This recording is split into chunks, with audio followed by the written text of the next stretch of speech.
Okay, so we are in a series. Does anybody know what series we are in? Oh, you've already gone into it. Okay, yeah, let that be. But what series are we in? Anybody? Louder. Love, Dates and Heartbreaks. Again, we are in week 2, and today the topic is how to have the perfect relationship. Okay, don't go there yet. Okay, so let's do a little bit of catch up from last week. Okay, and let's see whether you remember something. If not, let me help you or remind you what you heard. So last week we shared about 2 myths: the right person myth and the promise myth. Do you remember what's what? Do you know what around it? The right person myth is not that there is one right person. Hopefully we've grown up to think that that's not even in consideration. Okay, there is no one right person. Okay, the right person myth is everything will be okay when you meet the right person. Right? That's the right person myth. No matter what you do in life, the moment you meet the right person, everything will be fine. Okay, that's first myth. And if you want to know how to tackle that myth, I would say go to YouTube and listen to that sermon over again. Okay, we're not going to go through that again, right? And the second myth is the promise myth. Yes?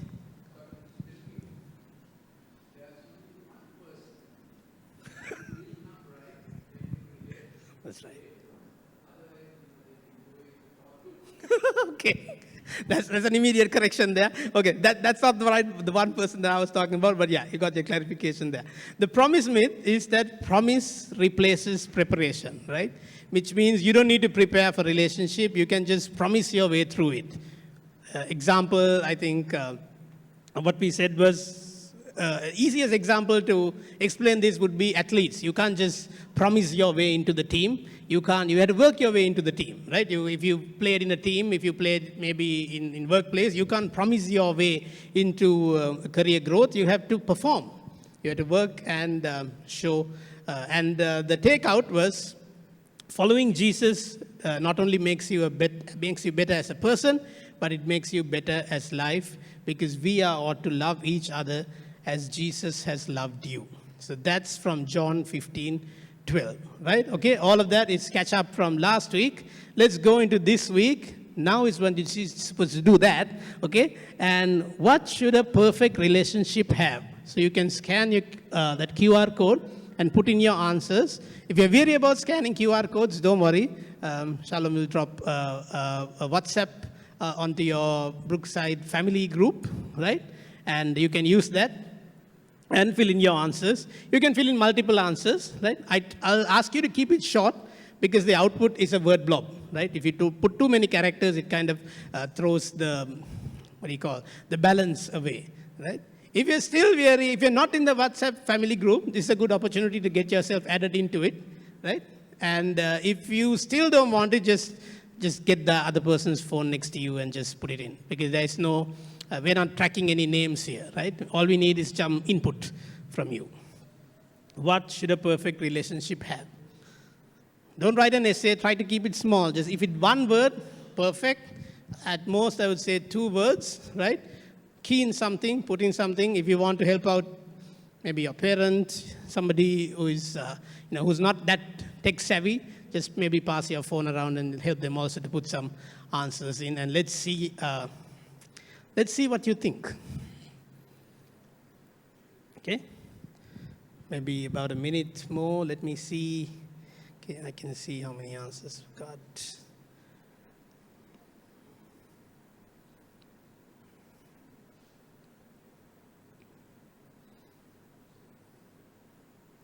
Okay, all good?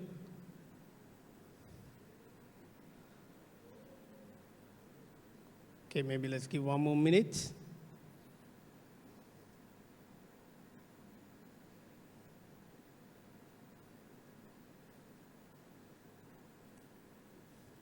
Okay. Shall we see what you have? Okay, hold on. Some more scanning going on.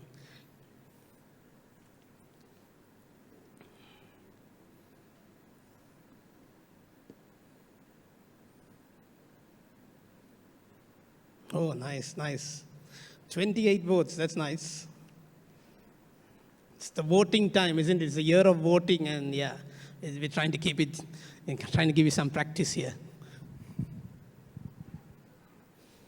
Okay, I think it's good enough. Oh, 2 more people typing. Okay, right. We've hit 30 or 6 people typing. Okay, once we hit 35, we'll present it, right? Okay, it's interesting.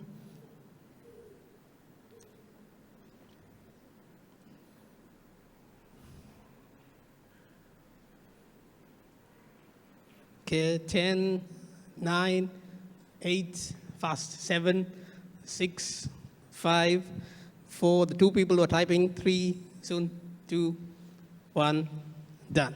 Let's see, reveal, yeah, click show results. Wow. That's good communication, love and understanding. Love, right in the middle. Thank you for how many people, I don't know how many people have hit love. So, let me quickly see. 11 people have said love, 8 understanding, 8 trust, 6 patience, 4 forgiveness, 4 God in the middle, loyalty 3, and then yeah, it keeps going down. Okay, and it's interesting. So we, just like last time, we'll grab a screenshot of that and send it to you, and you could maybe take it up at your Connect group meeting. Okay, so let's see. Let's move on and see what the Bible says about what a perfect relationship should have. Okay, I don't see the slides here. Is something wrong with this?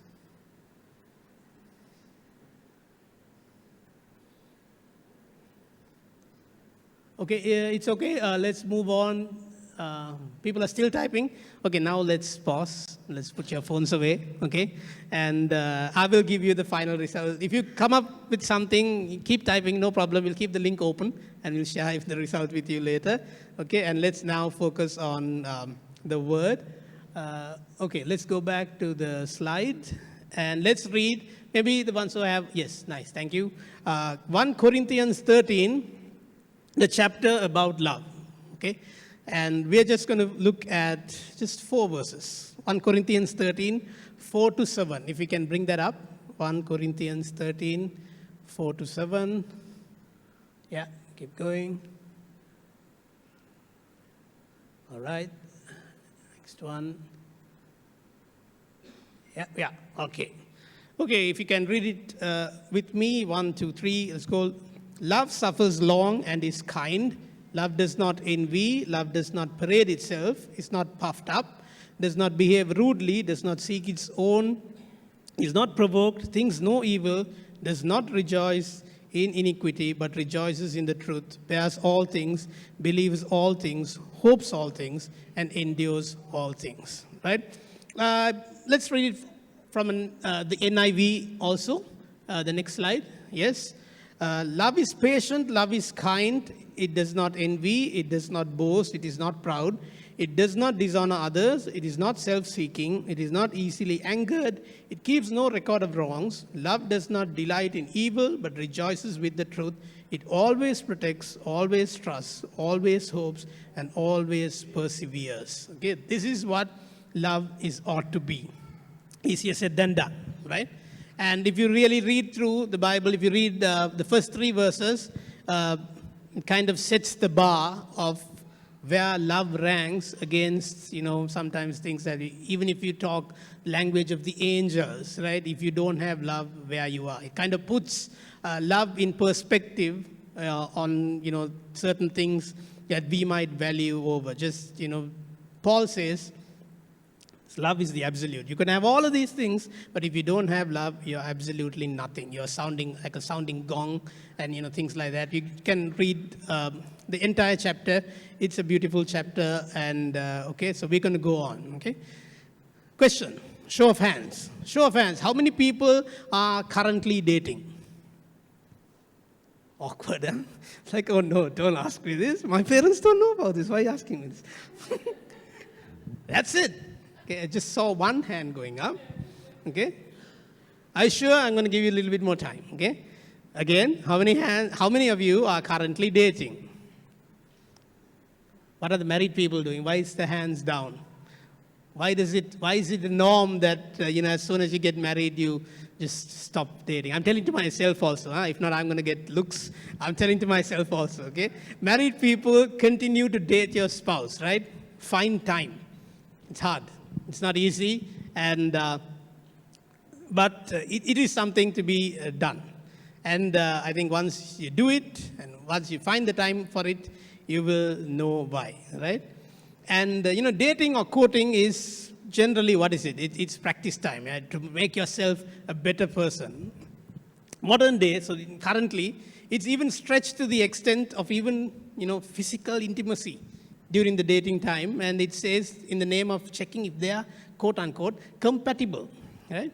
So I'm going to try and give you some guidelines to have the perfect relationship, like the topic. And let's see, let's break down the scripture that we have in front of us. Love is patient, okay? Love is patient. Love is not pushy. So you know what pushy means, right? Love is not pushy. Love is patient. Love pushes me to give the other person room. Love is, in a sense, moves out, right, just to give the other person room, right? If any of you, since you didn't put your hands up, but the first question, probably in yourself, if any of you are interested in someone, like if you think, I think she looks nice, he looks nice, if you're interested in someone, please pray about him and involve God in the decision-making process, right? Don't be pushy. Don't go into things fast. Just be patient, right? I know a couple, some of you might know them too, where the boy asked out the girl, this is a long time back, and the girl took about 6 months, not even 6, more than 6 months to give her the answer, right? And then I asked her, actually, so I asked her, what did you do in that 6 months? So she said she didn't feel the same way about the guy, so she took time to pray, and also she waited, and then she didn't just wait. Okay, this is the time, obviously they were talking to each other, they got to know each other, but still, she wanted God's approval, go ahead, to go with it. And yes, they're happily married today. You might know them, but I promised her to not reveal the name, so I'm going to keep that promise on my end, okay? So sometimes when we are going through this struggle, waiting again is not easy. Being patient is not easy. Like 6 months, 7 months, as time goes on, sometimes thoughts come into your, is this guy going to go? Is somebody else going to come? Am I going to miss the bus? Okay? And so the good question to ask is, did God say yes? And sometimes we say, not really, but he didn't say no. Right? That's some answers where we tell ourselves. He didn't say no. But in this instance, I would say, don't take silence for an answer. Wait for the yes. It's worthwhile. Wait for the yes.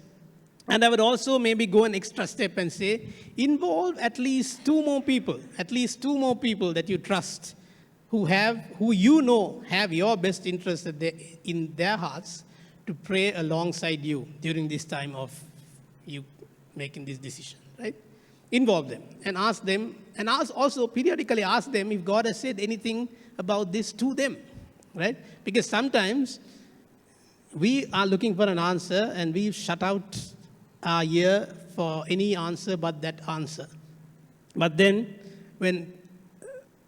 you know this prompting is happening, and then your friend comes and says something along those lines, you'd be like, yeah, okay, I think God's told me this, but I'm just not kind of put that on pause. So love is patient. Remember, love is not pushy.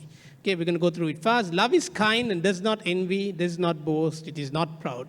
So kindness, what do you mean by kindness? When you mean love is kind, when you hear the word kind, what comes to mind? What do you think when you see kind?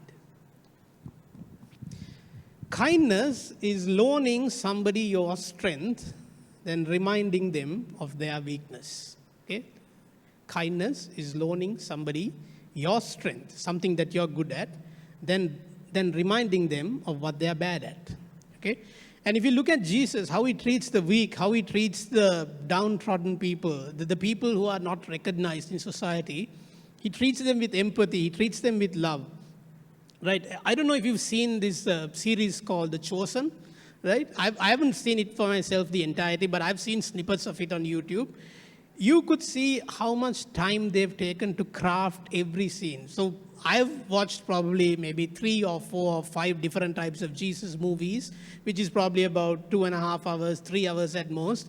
But obviously you can't fit in Jesus' life of those in the Bible into those 3 hours. It's impossible almost, because you have to give something, and obviously the cross scene has to be there, so that takes time. The birth scene has to be there, that takes time. And the Gabriel scene has to be there, that takes time. So then what about these small miracles, small encounters that Jesus has? There's no time in a movie. Whereas this series, it takes enough time, it fleshes out, it even adds a little bit of, I think, the authors or the editor's input, and it gives you a glimpse of what Jesus would have actually said. And more than just reading it, the actor, I think, portrays really well how Jesus, deals with them, deals with the day-to-day issue, how he, just in his face that you can see how he loves them, right? And that is, for me, kindness. It doesn't require, a lot from our side, but, it's just that empathy towards, okay, this person, how do I, support this person? How do I, love this person just for the person he is, right? When courting, right, when you're going out, in the time of courting, observe how your fiancé treats the others around you. Don't observe how he treats you. They have the best behavior with you, right? Yes or no? Yeah, they have the best behavior with you, right? But when you're going around, see how he or she treats the people around you, because that's what you will be, that's how you would be treated eventually. Because once the romance wears off, once the novelty of, once the butterflies stop twinkling in your stomach, after that, what you get is probably that. So just watch out for these things. Just giving you some tips, okay? The guys who are still courting, right? So, and love is also stepping out of the limelight, okay? And when you have all the reason to stay in it, again, look at Jesus' life.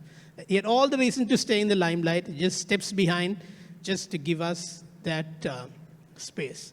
As parents, I think it's a bit more natural to step back and give your children that space in anything, in any of the success, but also pay close attention how internally, how we reflect to the success of, the people who are closest to us.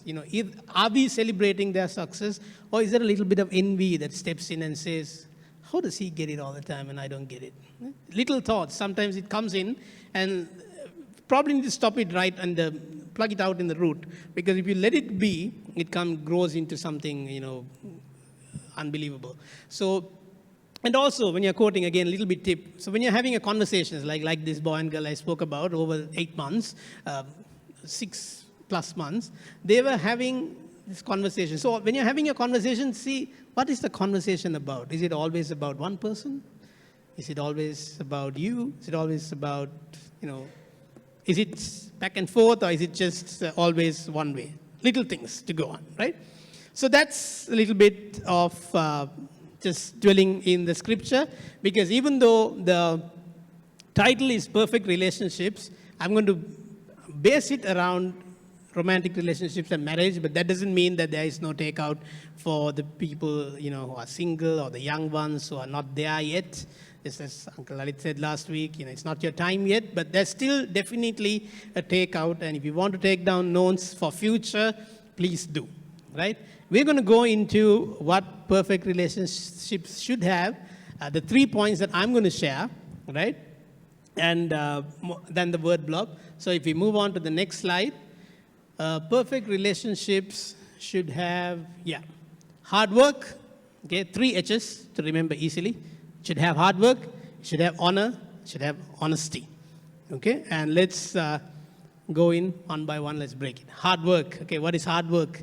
So Shalom and I started going out when we were pretty young, okay? So our parents had to put some guidelines around us, right? Okay, so what was the guidelines? I was allowed to meet Shalom one day of the month, okay? It's not a week. One day of the month, okay? One day of the month, I was allowed to meet, and where? The time was determined, the place was determined, it was at their house. So once a month at their house, I was like, okay, and we live almost in two sides of Columbus. Columbus is in the middle, they're out of Colombo on one side, I'm out of Colombo on the other side. So I'm in Mount Lavinia, they're in Caledonia, okay? And I would spend about 3 hours, okay, just both ways, traveling, just about to spend 6 hours with Sharon. This is a kind of, I'm telling about hard work, okay? This is hard work because it is. Because you have to travel, you have to sit in a bus, you sweat your way through, probably have to have a wash there before you can even, get into lunch and things like that. So, and also, but thanks to the train, I kind of figured out the most efficient way eventually. If you want help with timetables, please talk to me later. I'll tell you what train goes where and the conflict of what platform to get those trains, right? Those are the tricky ones. Don't stay in the wrong platform. By the time you come to the correct platform, the train would have gone. Okay, those kind of tips I'll give you later, right? But it's hard work. It's hard work, right? You have to put in the work for perfect relationships to have. So if we move on to, okay, so we often put so much work during courtship. And once we get married, we're like, okay, it's done. It's done. Because that's it. We've got married. We put all those work, all the hard work was just to get married, right? And after that, what happens? So this was from last week. Falling in love requires, okay.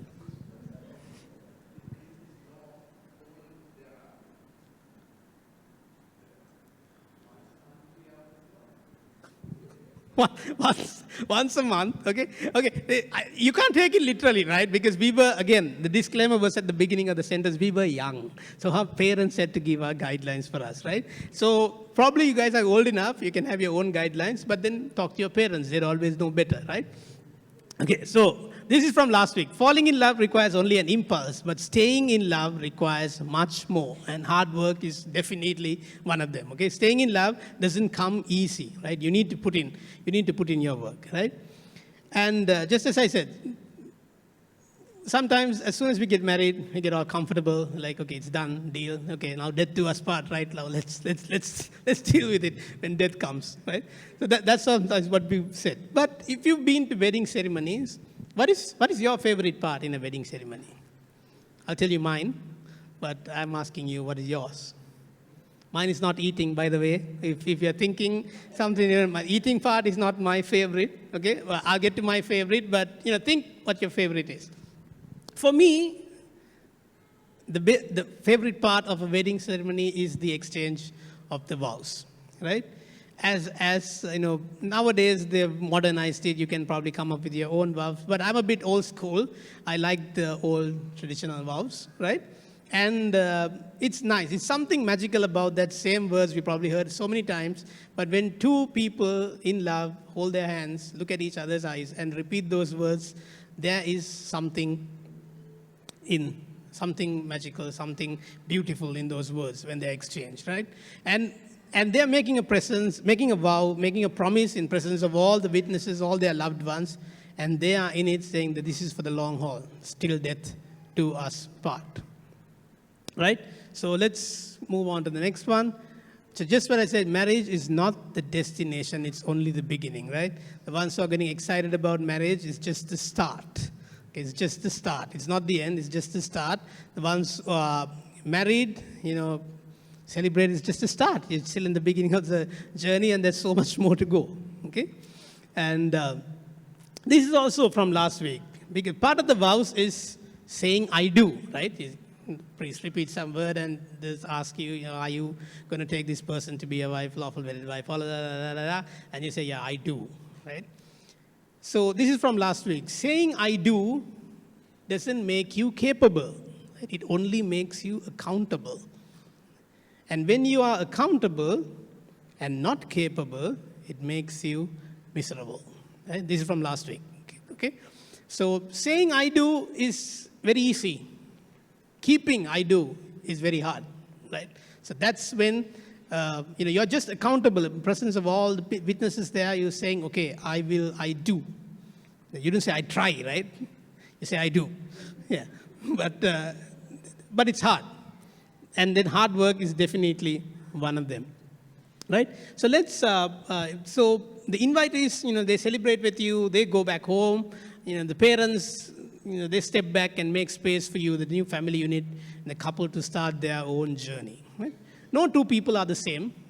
Everybody knows that. I don't have to ramp on about it. No two people are the same. Neither are two marriages. Every marriage has its own flavor, and it has its own imperfection in it, right? But keeping God at the center of your marriage is the difference of it being perfect or imperfect. If you go to the next slide, I don't know if you've seen this diagram.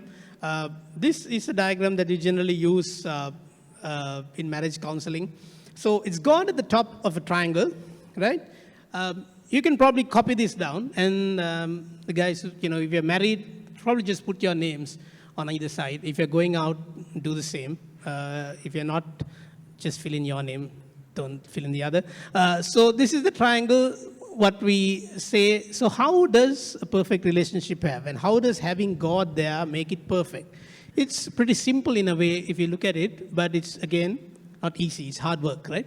So the moment, if you look at it as a triangle, the moment the man or the woman draw closer to God, eventually the line between them becomes smaller. Right? This is standard geometry 101, right? You move them up all the way. The ideal is everybody is in one, there is no space at all. But the more and more they move up, the distance between them becomes smaller and smaller and smaller.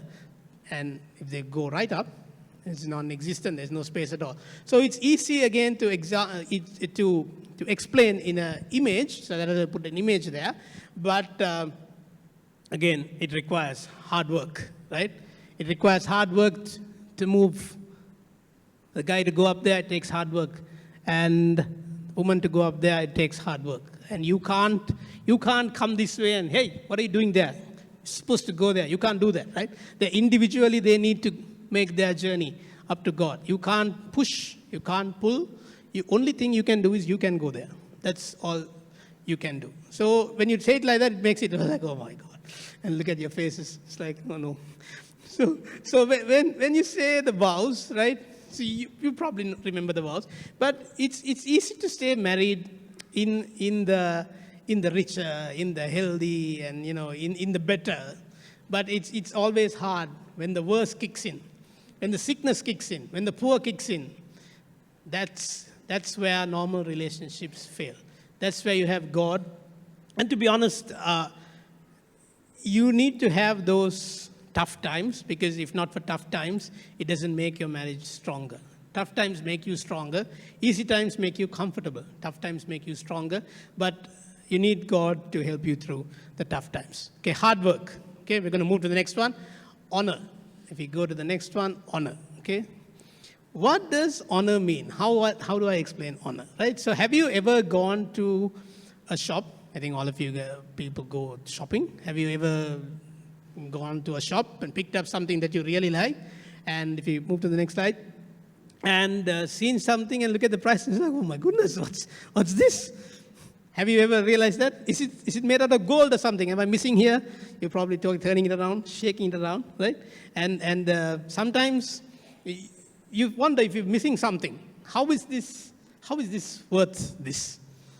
And you then sometimes sheepishly make your way towards a sales assistant. You wait for everybody to kind of move out of that. You look around and see there's nobody around you at a 5-meter radius. And then you ask them, is there something here that I'm missing? How is this price? I've been there, okay, I've done that. Okay, and I don't know if you have, but it's most often than not the value of the price, right? The value of the thing is determined by its price. The shop will tell you, if you want it, that's the price you pay for it. If you want it, just leave it and go. That's what the shop guy is going to say, right? But if you want it, that's the price you pay for it. So sometimes it's an easy thing to remember with objects, but we often forget. What's my price? What's my price? It's the price that the blood of Jesus spilled for us, right? So we've all been purchased by the blood of Jesus. Not all of us here at Brookside, okay, not all the Christians, right? But everybody, every single person, you walk out the road, you see the first person, he's the same value as you are for God, right? He's paid the same price for that person. Just that some don't know it, okay? Some actually don't know it, that they've been purchased by the blood of Christ, that they are valuable. Some think that they are not worth it, okay? And but worst of it all, if somebody thinks, how can this guy be worth this? That's the worst of it all, right? Not knowing, not thinking, not knowing, but you thinking, how is this guy worth the same amount as me? That's when honor is questioned. That's when you kick in and say, somehow I am more valuable here and you are not. When that thought comes in, that's a problem. So let's look at what Paul says. So Paul helps us to break down Jesus' laws. He doesn't add any new law. And let's see what he says about this. We go on to the next slide, Philippians chapter 2, verse 3, right, from the Message version. If you can read along with me. If you've gotten anything at all out of following Christ, if his love has made any difference in your life, if being in a community of the Spirit means anything to you, if you have a heart, if you care, then do me a favor. Agree with each other, love each other, be deep-spirited friends. Don't push your way to the front. Don't sweet-talk your way to the top. Put yourself aside and help others get ahead. Don't be obsessed with getting your own advantage. Forget yourselves long enough to lend a helping hand. So this is simple again, but not hard. I mean, not hard, very hard to do. Like stepping aside to give the other person more value, right? In marriage, I think this is generally a struggle for men, right? Honor is a big topic in itself, in its own, but we are not going to look at all of that. We're just going to look at honor in relationships, right? So let's maybe just take a couple of minutes and evaluate honestly whether we value and also treat our spouse with the honor in both word and deed. Can you just do that? Just think for yourself. Do I honor my spouse in my relationship? Right? Okay? Think about it. Probably you can note it down, you can go home and think further on it.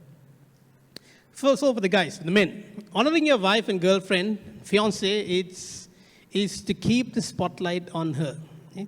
Getting to know her interests. Okay? Supporting her in the things that she likes to do, rather than saying, I'll handle everything. You just need to be the support. You just support me to grow and glow in my career. You just be there and I'll do it. And I'll take care of this.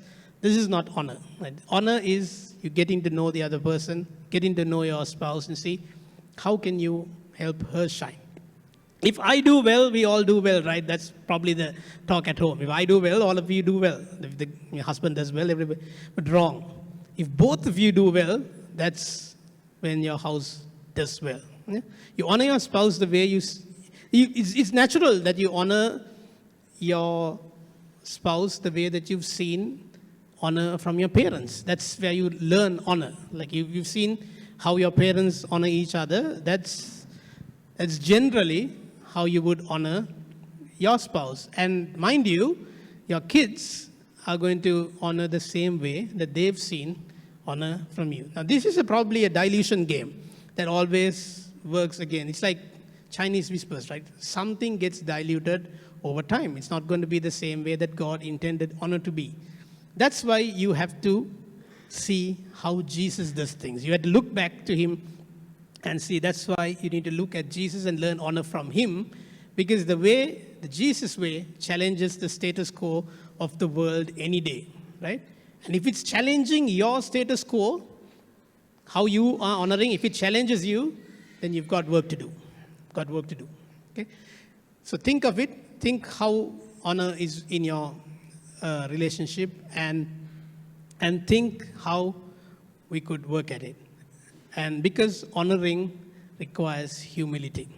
Right? Honor doesn't just work its way through. Because if honor is to step away and say, you know what, you are valuable too. You're probably even valuable than me. To say that requires humility. You can't be puffed up like we read before. And you can't say, and again, when I say when you say it, it's just not the words. You have to mean it. Your actions need to talk. So again, let's see from how we can learn humility from God. Philippians 2, 6-7, honoring requires humility, the kind of humility that Jesus portrayed, right? Who being in the form of God, did not consider it robbery to be equal with God, but made himself of no reputation, taking the form of a bondservant and coming in the likeness of men. This is the kind of humility that Jesus portrays for us. And to be honest, this is the kind of humility that he expects from us. Again, challenging, right? Without God, it's challenging. And also, if you are in a relationship, if you are continuing to be dishonored, right? If you continue to being put down, you're going to start thinking that you're not worth it. You're not honorable. And once you get into that, you're going to behave like you're not worth it. You're not honorable. And then it just goes on and on. But I want to just tell you that, remember the first slide. It's Jesus who purchased you, and you are worth it. You are worth every single drop of blood that is spilled. And don't question your worth in relationships. Okay, hard work, done. Honor, done. Okay, the last stage, honesty. Okay, so let's see how honesty perfects relationship. Okay, if we go on to the next slide, right? Look at that. Nice. Okay. So we've done marriage counseling for a few couples now, and we've also hosted the Alpha's the marriage course at Brookside earlier this year. And one topic that always is found in marriage-related material is sex, right? And the topic creates an awkward silence, just like it is doing now. Nobody wants to talk about it. Everybody thinks everybody knows about it. And eventually nobody knows much about it. And then everybody's left out to figure it out on their own, right? I'm not here to talk about that, right? Just don't get awkward. No, like, oh no, don't get awkward. I'm not talking about it. But I'm going to just talk about the underlying principle, right? It's intimacy, right? Well, sex is generally perceived only as a physical act. It is much more than that. The intimacy of being in one flesh, like this is in one flesh, is just not body. It's being in one flesh in soul and spirit also, right? Being in one flesh in body is probably the easiest out of the three to explain. Nothing there to explain. Again, I'm not going to create any more awkwardness here. There's nothing more to explain there. It's pretty simple, right? Being in one flesh in soul requires complete transparency and vulnerability, right? Relationships without honesty will not go on for too long. Even if you hold it on for long, it might not go on and become deep and meaningful. You can hold on to a relationship saying, this is for the long haul. But till you get vulnerable and till you get transparent, it's not going to go deep. It's just going to be that shallow relationship, which is there. But it's not going to be deep and fruitful, right? So it will be, if there's no honesty, right, in marriage, it will be two adults living separate lives. We go on to the next slide, right? It'll be like that first box. You are in together, but you are two separate people. Okay? That is not one flesh. Okay? That is not one flesh. If you go on and look at the other one, you would have seen probably at, again, wedding ceremonies where two people pick up, wonder why there are three colors there, but it should be two colors, right? So you pour your color sand, and the bride pours her sand, and that's in the middle. I would say still not one flesh per se. If you take enough time, I think you can split that. If you take enough time, put all the sand, you can split. This is very easily splittable, right? You just move out, one move, you can split two of them. Here, it takes a lot of time to split. It's a lot of effort. I would say this is the absolute. Being liquid in one flesh is probably what God expects. So you've used two colors to illustrate it easily. It's blue and yellow. You mix it, you become green. There's no way you're going to split green back into blue and yellow, right? Unless you're some chemist whiz or something that I don't know about, I don't know. But there's no way of splitting that back into those. So that's the kind of one flesh that God wants us to be. But once you are in it together, you probably can't even know which is my part, which is your part. It is all there. It's all our part. There's no my part. There's no your part in this. It's all our part, right? So God intended marriage to be this mystery. It's not easy, right? It's not easy to get there. You can't get there in one day. But you probably have to break yourself that into tiny shreds to get here, right? You have to smash yourself from there to get here, in a sense, if I could explain it that way. You have to basically just entirely take yourself apart to become liquid phase, right? One of the things that I always say, right, is that you cannot hold up a facade forever. There will come a time you'll run out of stories. You'll run out of stories, and two of the facades that you've kept meet each other. That's the end of your story. There's no coming out of that, because you've kept your facade in two different places the same way. What if a time comes that both those people meet? What do you hold up?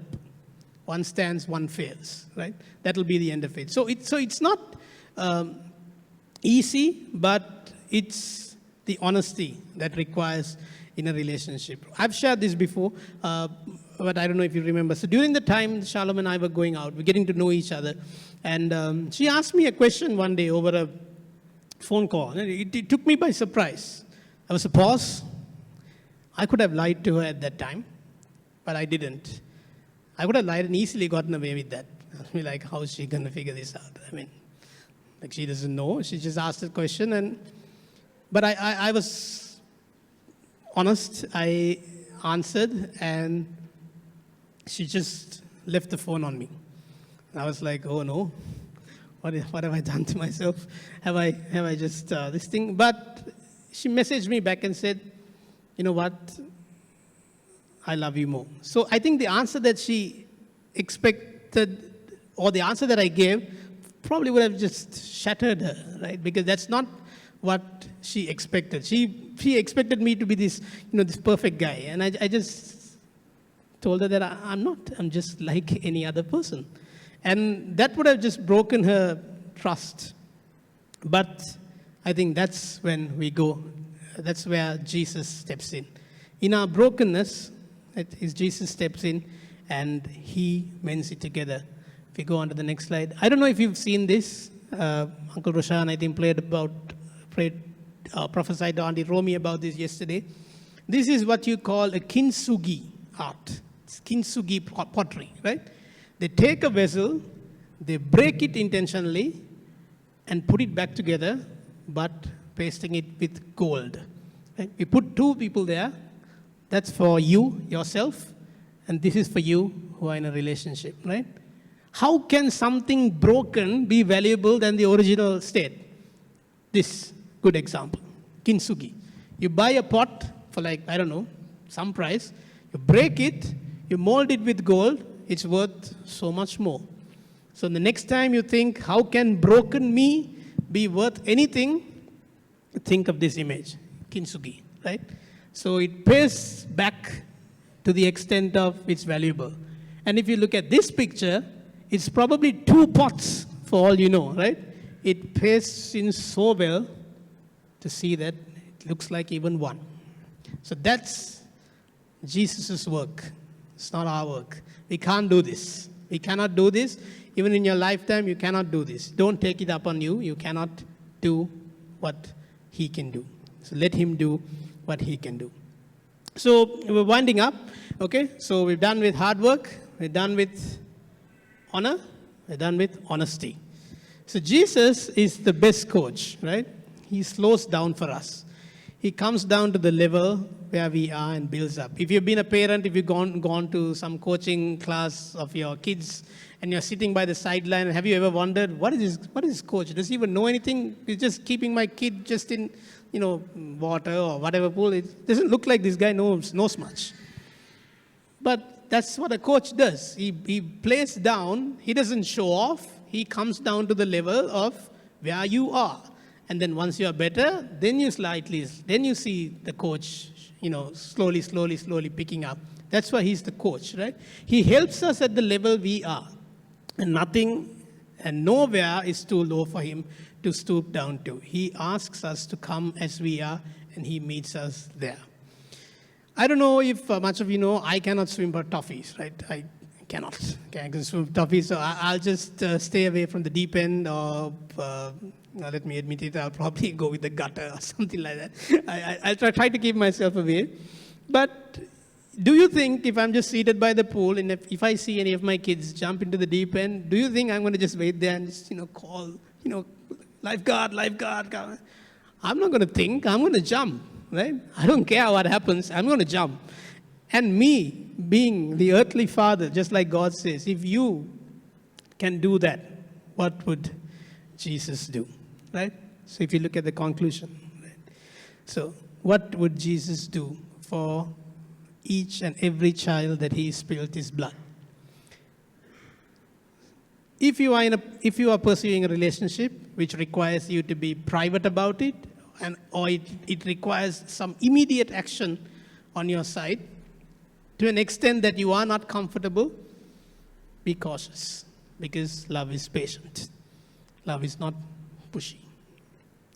If any of you are pursuing a relationship which requires you to be, feel like you're not you anymore, somehow in this relationship you're losing yourself, I can't identify yourself, again, be cautious, because love is kind.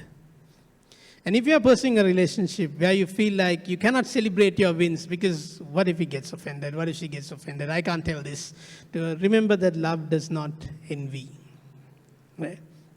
And as I call the worship team to come and help us with the song, I want you to again remind you of the 3 H's in work. So this is not for marriage. Any relationship requires hard work. Any relationship requires honor. Any relationship requires honesty. But I would say marriage is where you exercise that. If it's in nowhere, I sincerely hope that your marriage has this. If there's only one place you can have this, I sincerely hope that your marriage has this, right? Because marriage is hard work. Marriage is not a destination. It is only the beginning of the most beautiful journey that you can ever have. One of the best places to learn and practice God's love, right? Here you are for life, to love one another, right? And that's the best practice ground that God has for you. Honor. Marriage is where you receive the highest honor, where you are valued the most. And honoring requires humility, especially for the husbands, for the guys. It's not about us. It's not about us as men. It's about us as a couple, right? And treat your wife with the honor that she requires. Treat your wife like the queen in the house, because she is. And honesty. Honesty requires complete transparency and vulnerability, right? Could you be honest in exposing all of you to your spouse? That's what happens in physical intimacy, in one flesh as in body. You expose all of you, right? But what about soul and spirit? Especially what about the soul? Are you comfortable exposing all of you to your spouse? Right? And I want to, leave you a question. Right? If the Holy Spirit, if you think, if there are areas in your life that your spouse, not necessarily just the wife, it could be the other way around. Is there anything in your life that your spouse doesn't know about, right? And that if you are prompted now, that you need to, because you're not honest. You're not completely honest. So ask God, to help you, give you the words. And ask God also to prepare the wife, the heart of your spouse to accept this. Don't put it away for too long, right? Because if you start thinking on it, I would say, do it today. Do it today, right? If you start putting it away, you start second guessing yourself. What if this? What if she reacts like that? What if he reacts like this? And the Satan would say, she doesn't need to know you've hidden this thus far. I mean, you could hold on. But always remember, 2 is better than 1. 2 is better than 1. It's not a struggle sometimes for us to fight. And like James 5:16 says, confess your sins to one another and pray for one another that you may be healed. So I'm just encouraging any of you, if honesty is a struggle for you, you could start the healing today. It's in your hands. It's in your hands. You could start the healing today. Don't overthink it, because God will give you both the grace to just tell each other and to move on, to confess and to accept it. Because again, it's God who heals, right? It's not just telling to the other person doesn't make you a bad person. It just relieves you of that entire weight that you've been carrying. At least you can just probably, and I assure you, if you do this, you'll probably have the best sleep tonight. Right? You're going to be like, it's off me. It's not bothering me anymore. Because if not, you're going to always be like, okay, I need to be very careful. I need to be very careful. You're second guessing, you're, doing all sort of things to kind of keep this away. But be honest about it. I would say, find a private place, right? If you are just two of you, maybe on your way home in the car, it's good time. Maybe go out for dinner, good time. Dating, right? Courting, right? Married people, continue. Make it an opportunity today to just go out for dinner and just have a conversation. Right? If you have kids, wait, but tonight. Wait till you get to your room, wait till the kids are asleep, and then talk to each other. Because if you are single, and if you keep working on becoming a better person, I would say keep working, being a better person that someone is worthy looking for. And if you're married, keep working on becoming that person that somebody is worth staying for. Okay, keep working. Okay, you could be the best advisor, right, for people around you when it comes to relationships. But when it comes to yourself, you cannot see it, because actually love is blind. However much, you could be the best advisor in your friend group, but when it comes to you, you've completely missed it. And that's what I say, surround yourself with honest and godly friends. Kasi Carstens talks about a table of support, right? Talks about 12 people that you need to have in your life. Let's not go there. Start with two. Start with two good friends who have your back, who will speak the truth in love. They will call you a spade is a spade. They'll tell you straight to your face, but you know that they have your best interest at heart. They're not meaning any malice, because they love you. But out of all of this, just remove all of this. But the most crucial one is to follow Jesus, because we are flawed people, all of us. We are flawed people. But Jesus is the absolute benchmark. Right? Following Jesus and learning to love the other person like how he has loved us prepares us, right, for the perfect relationship. Right? And God loves us. Some of you might ask, okay, if you don't know Jesus, like, how much does he love me? How much does he love me? John 3:16 is always what we've read, right? For God so loved the world. So we go on to the next slide. I've personalized this. So can all of us maybe just stand to our feet and read the next verse? If we can go to the next slide. Guys, next slide. If we can go to the next slide. Maybe stand to our feet and let's read this. I would say, let's say, not my version. It is actually my version, meaning all of your version, right? So, okay, let's ready? 1, 2, 3. For God loved me so much that he gave me his only begotten Son, that my belief in him will save me from perishing and give me everlasting life. Simple, right? Sometimes John 3:16 misses us completely. We could probably recite it in our sleep. Somebody knocks us up and say John 3:16, we probably would be able to see it and say it. But when you personalize it, I think it hits you. For God loved me so much. How much does God love me? God loved me so much that he gave me his only begotten Son, that my belief in him will save me from perishing and give me everlasting life. So if you don't know who Jesus is, and if you say, I want to follow him, or if you're saying, I think I'm following, I'm not sure where I am. Well, I was following him, I'm not sure where I am now. I would say, please come up to the altar. And I'm asking Pastor Roshan to lead us in an altar time. But I would encourage you to resubmit your life in a sense, to give your life back to the potter, just like we saw in that art. Give your life back to the potter for him to mold you, to break you, and to be in that ultimate submission of, what am I? I'm just clay at the end of the day. If you can't figure that out, that's it. We're just clay at the end of the day. So I'll invite you again to just come into the altar, just meet with God. You know, praying is all good, but it's when you see Him, Jesus changes you, right? Nobody else changes you. It's Jesus who changes you. And I'll just move on and I'll give the mic back to Pastor Roshan to take us through the altar time. But I encourage all of you, even if you don't do it in an act of faith, you step forward, but go home and resubmit your life to say that, how can I have a perfect relationship, Father? It's only through you. God bless you.